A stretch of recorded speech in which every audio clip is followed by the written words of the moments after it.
Early one cool September morning when I was 16 years old, I jumped out of my bed, headed for the bathroom. A split second after my feet hit the floor, my bottom followed. I knew I hadn't tripped or fallen over anything.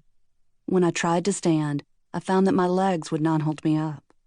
I remember feeling totally confused.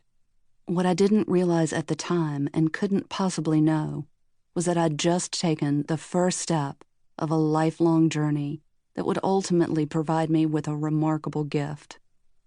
The diagnosis was multiple sclerosis, and the prognosis was that I would likely never walk again. I fell apart. As a teenager, the most important thing to me was being with my friends, something that suddenly seemed impossible. I was particularly upset because the school I had attended my whole life wasn't wheelchair accessible, which meant that I wouldn't be graduating the following year with my class. I was convinced that any kind of life worth living was over. In retrospect, having met incredible people through my work whose wheelchairs have never slowed them down, I'm ashamed of the way I reacted. I am grateful that my work has given me the opportunity to learn that being healed and feeling well isn't so much a physical process as an emotional one. I was the youngest of 4 children. As my dad's medical practice was well established by the time I came along, I had the privilege of spending a great deal more time with him than had my brother or sisters.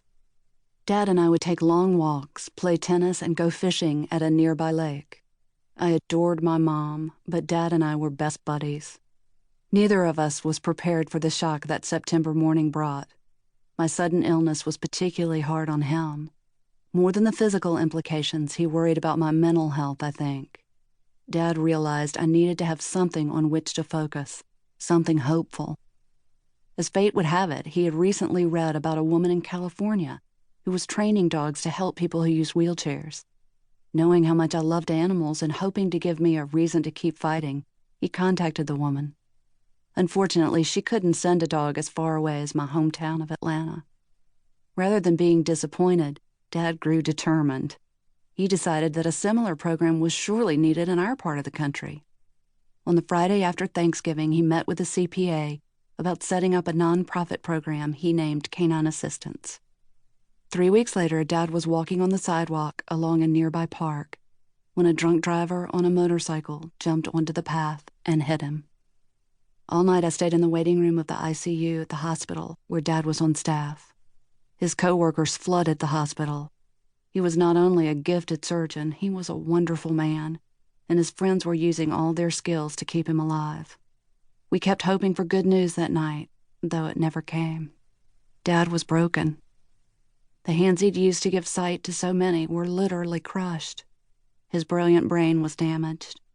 For most of the night, his blood pressure was almost non-existent.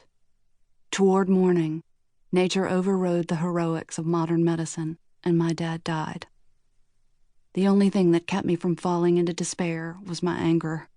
If you've ever faced such dark anguish, you know what a blessing anger can be. I had to fight the adversity or die myself. I decided the best reason to continue living was to make the world better for somebody else who was hurting. Otherwise, life seemed like a pointless exercise in pain. I grabbed the dream of canine assistance, and I held it like a lifeline. Over the next several years, my illness went into full remission, and I slowly regained the ability to walk. How? I was lucky. That's the best answer I have. My doctors conjectured about why my condition improved so much. But then and now, that seems unimportant to me. The simple fact is clear. I got lucky. Mom and I were not so lucky when it came to money.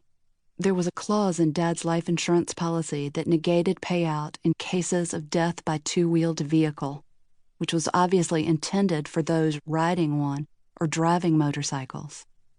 The insurance company nevertheless enforced the clause in his case.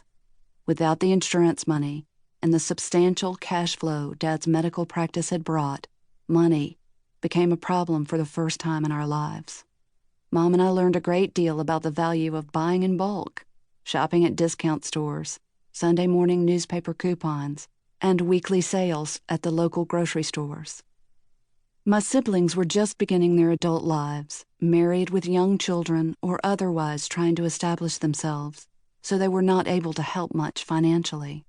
We did get help, though, from a number of wonderful people, and one remarkable woman in particular. To keep listening to this audiobook, I've left you a link in the description so you can do it, at no cost thanks to Audible's 30-day free trial.